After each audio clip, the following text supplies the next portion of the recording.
A different type of IFVs stands for infantry fighting vehicle. But we, as a nation, still in the process of finding which is suitable for us according to our requirements. Now, what are those requirements? Well, we have a situation of a two-front war, and of course, we are not prepared for it yet by a lot. Yes, we have the capability to hold them together, both of them together, but not for too long, only for few months. And even at the circumstances when everything goes right. But holding them off should not be the objective. Rather, we must push them back, and in fact, must gain some territory in order to bargain during the ceasefire, which will also give us an upper hand for them to come to our terms. For having proper infantry during these wars, we must have the well equipped and well trained arsenal, which we do have, fortunately.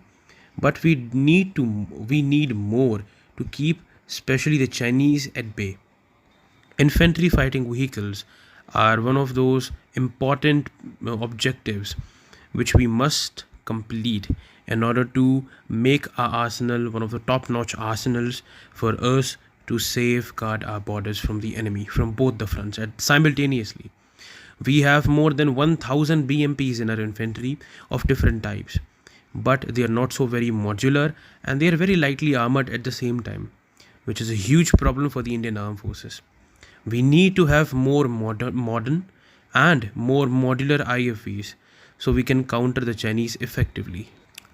We can go by the perfect example of Swedish IFV, which is not only modular but also very capable in mounting different type of subsystems to it, which can be very effective in turning the tables around.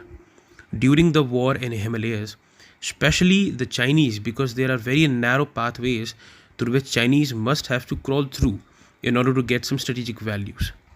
Well, we are also running our own program for making a light tank, which is zorawar, which is currently going through military trials, and most probably at the end of this year, we are going to have it as India's first own light tank to be deployed against the Chinese in the Himalayas.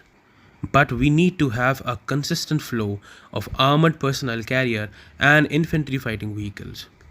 We need to make it modular, with not only capable with subsystems but also modular enough to support different types of subsystems at the same time.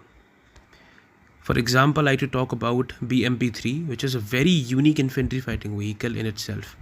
It not only pack a punch with its 100 cannon, it also has a 30 gun, which can take any soft targets and sometimes lightly armored vehicles, and it also has both AP and HE rounds simultaneously. Also, it carries Cornet ATGMs, which will further serve as a long-range deterrent. But as you all know, no IFV can survive in today's modern warfare without active protective system, which is required to safeguard these vehicles from incoming projectile, which may be heat rounds, ATGMs, and many more. We have some great examples. For example, South Korea's AS-21 Redback and the German Puma, which are one of the world's leading technological representations in terms of infantry fighting vehicles, and they are also one of the most protective infantry fighting vehicles. But let's see how does the zorawar program goes. Whether we make a modular IFV with different subsystems developed later for it, or it's just another big weight game.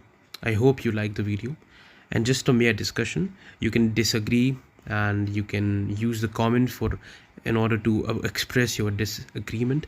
Thank you. Like, follow and subscribe. Jai Hind.